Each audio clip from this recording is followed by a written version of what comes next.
When we speak of leadership today, especially in a world driven by metrics, spectacle, and domination, it becomes increasingly difficult to find figures who embody both strength and moral clarity. But in Pope Leo Fifth Order, we are witnessing something rare, a leader who speaks not from a thirst for influence, but from a deep, grounded conviction that compassion and justice are not optional, they are essential, not as political slogans, but as transcendent principles. As a former missionary, an Augustinian, and now the first American pope, Leo XIV brings a unique convergence of intellect, humility, and resolve to a world that's aching for direction.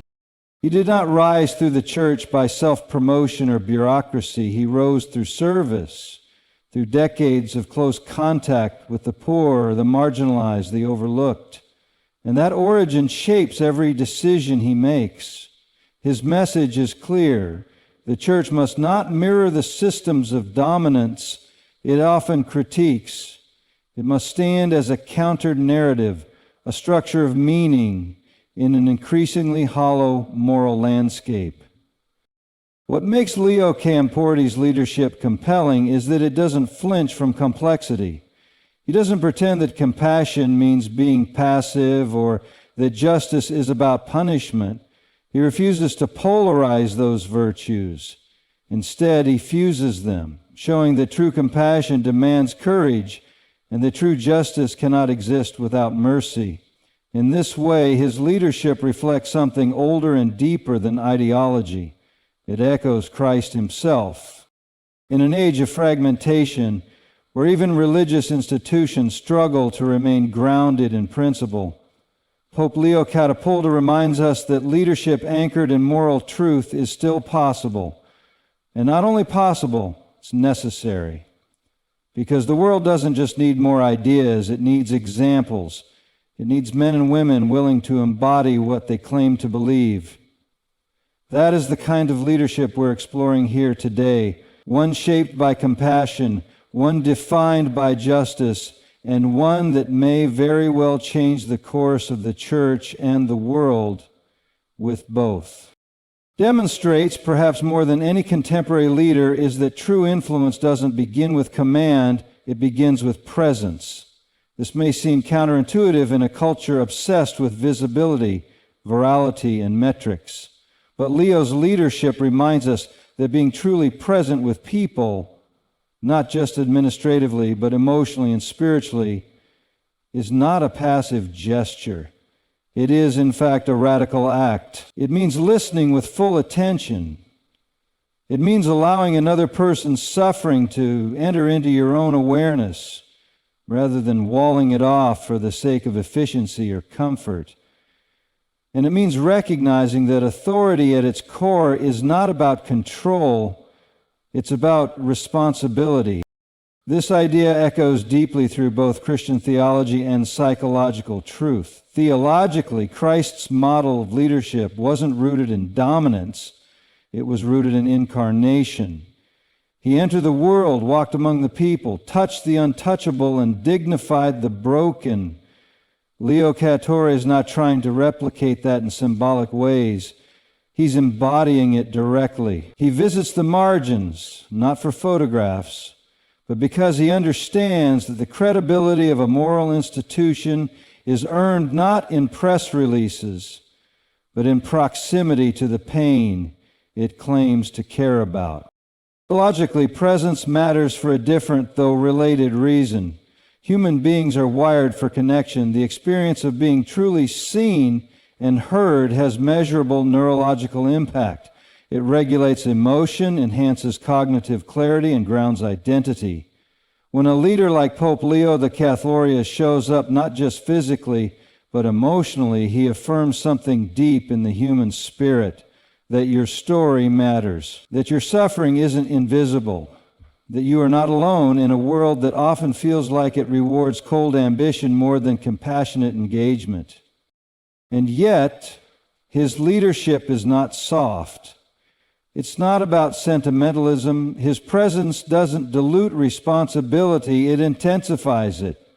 It demands more from us, because once someone has truly looked into your life, acknowledged your burden, and dignified your humanity, you're no longer justified in pretending that systems of injustice are someone else's problem.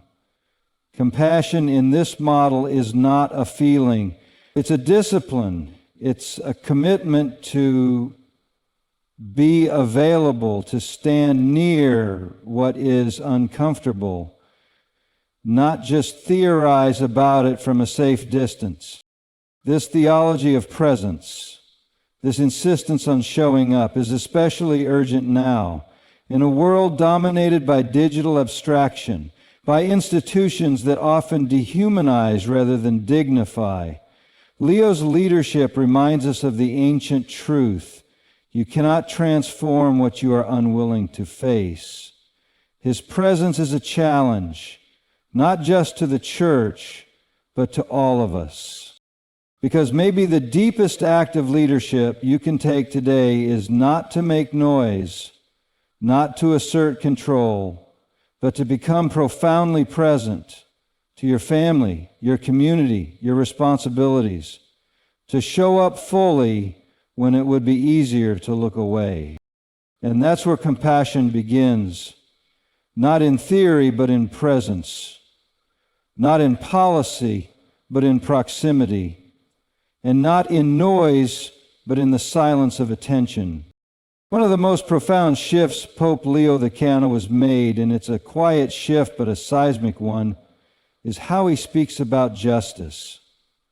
Not as vengeance, not as the cold enforcement of moral codes, but as something fundamentally restorative. This is a man who understands deeply that justice divorced from mercy becomes cruelty, and mercy divorced from justice becomes sentimentality. What he offers instead is a framework that binds the two, not out of convenience, but out of conviction. Because for Leo, justice isn't simply about punishing wrongdoing, it's about restoring what has been broken. That's a radically Christian idea, but it's also psychologically sound. In modern legal and institutional systems, justice is often retributive. You do harm, and the system exacts a cost. It's clean, simple, measurable, but it's also incomplete because it rarely addresses the root of suffering. It manages behavior, but it doesn't heal. Pope Leo XIV challenges that model. He reminds us that if justice becomes only about punishment, it ceases to reflect the heart of Christ. And when you remove that core of compassion, justice becomes just another form of domination, morally dressed, but spiritually empty. There's a reason this matters so deeply right now. We're living in a time when outrage is easy and reconciliation is rare, when ideological purity is prized over human complexity. And in that context, what Leo offers isn't weakness, it's courage. It takes far more moral clarity to approach justice as healing than to wield it as a weapon. And he doesn't just say this in words, he embodies it in pastoral visits, in papal addresses, in the way he engages with offenders and victims alike, not reducing anyone to the worst thing they've done or the worst thing that's happened to them. From a psychological perspective, this restorative model also makes profound sense. Neuroscience has shown us that humans are meaning-making creatures. When you suffer injustice, it fractures your story. It disrupts your sense of safety, identity, and control. Retaliation might bring momentary satisfaction, but it doesn't restore meaning. What does? Accountability paired with dignity, truth spoken without humiliation, and the possibility of redemption even for the guilty. That's the world Pope Leo de Malenus is inviting us to imagine, and more importantly, to build. A world where justice is not the end of the relationship, but the beginning of repair, where systems of punishment give way to systems of renewal. That doesn't mean consequences disappear, but it means consequences serve a purpose larger than shame. They serve transformation. And here's the challenge he leaves us with. What if the justice we demand from others was the same justice we'd want extended to ourselves? What if every judgment we made had to pass through the filter of love before it reached the world? Justice without vengeance is not a compromise, it's a revolution. And Pope Leo the Catholic Source is leading it with compassion, not as an accessory to power, but as its very foundation. Pope Leo the Catholic's view of compassion isn't limited to the immediate parish or the faithful gathered in a cathedral.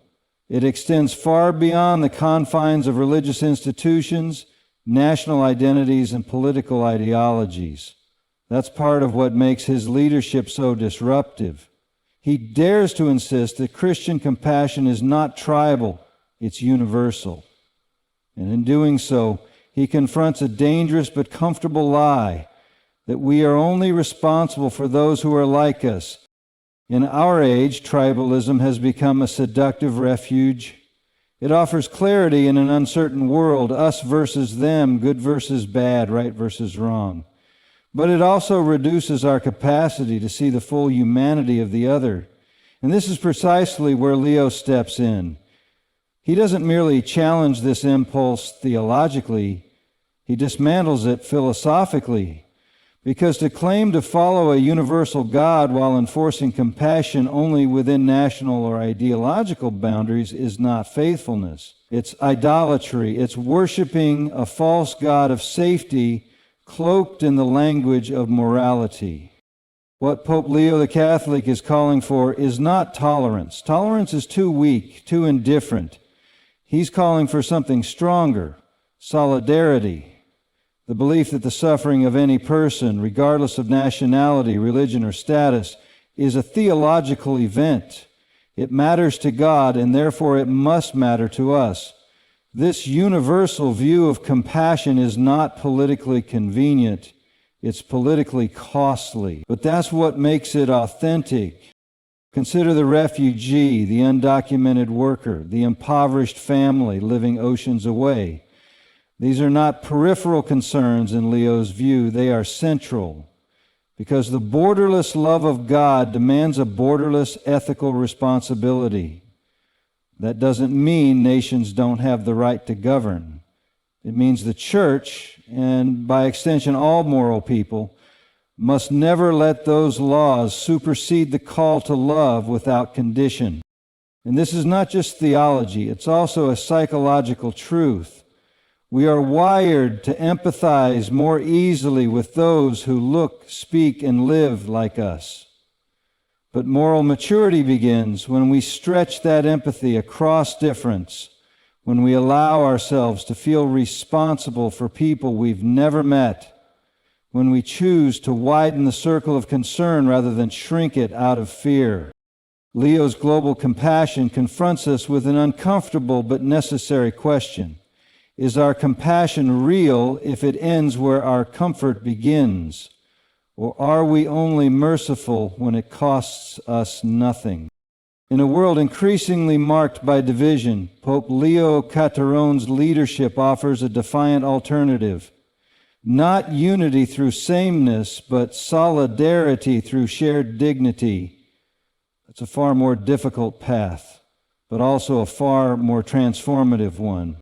The truth is this: our love for God will always be measured by our love for the stranger, and compassion that stops at the border, whether of country, class, or creed, is not compassion.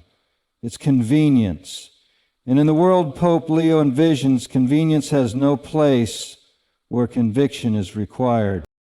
There is one thread that consistently runs through the leadership of Pope Leo the XIV. It is his insistence that faith must manifest as action, not symbolic gestures, not rhetorical piety, real, grounded, sacrificial action. He has made it clear time and again that belief without responsibility is not just insufficient, it's dangerous. Because when we allow faith to retreat into abstraction, we create a space where injustice can flourish, under the guise of tradition. Leo's theology of responsibility is rooted in the idea that every human being carries not only the right to dignity, but the duty to defend it in others. This is not simply a call to charity, it's a demand for integrity. To call yourself a person of faith and yet remain unmoved by the suffering around you is to fundamentally misunderstand the nature of that faith.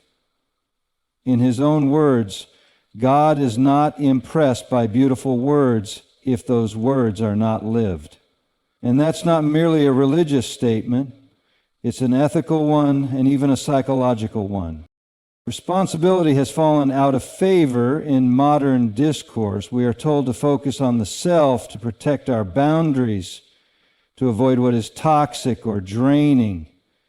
And while there is wisdom in guarding one's inner life, Leo calls us to examine whether our pursuit of personal peace has come at the expense of moral accountability. If we are not willing to carry even a portion of the weight of others' suffering, then what are we doing? What kind of spiritual life are we really cultivating? In the tradition of thinkers like Viktor, Frankl, and even Carl Jung, there is the idea that meaning is found not in the pursuit of pleasure or ease, but in the acceptance of meaningful burden. Pope Leo lives that truth. His actions suggest that to walk closely with God is to be disturbed by the suffering of others, and not just to feel that disturbance, but to let it galvanize us toward service. This is a direct confrontation with passive spirituality, the kind that finds comfort in rituals but resists transformation. Leo challenges the church and each individual within it to reject that passivity, to see faith not as a sanctuary from the world's pain, but as a force that moves us into it with courage, clarity, and love. This is what makes his leadership so compelling. He doesn't just offer comfort, he demands responsibility.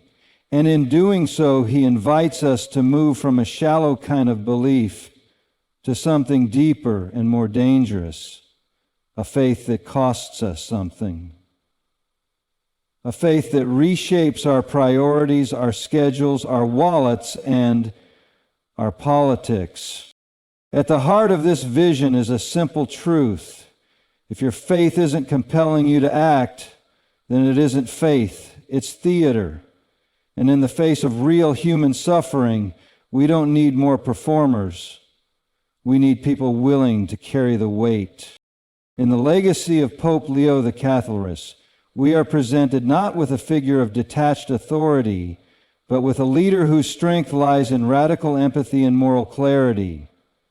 He doesn't merely preach compassion, he practices it with a ferocity that exposes how diluted our own version of mercy has become. He doesn't just speak about justice.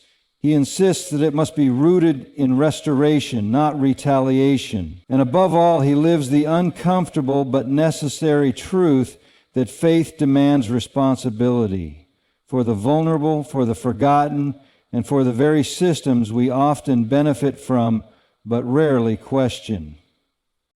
What makes Leo's leadership so transformative is that it doesn't offer easy answers. It demands deeper questions.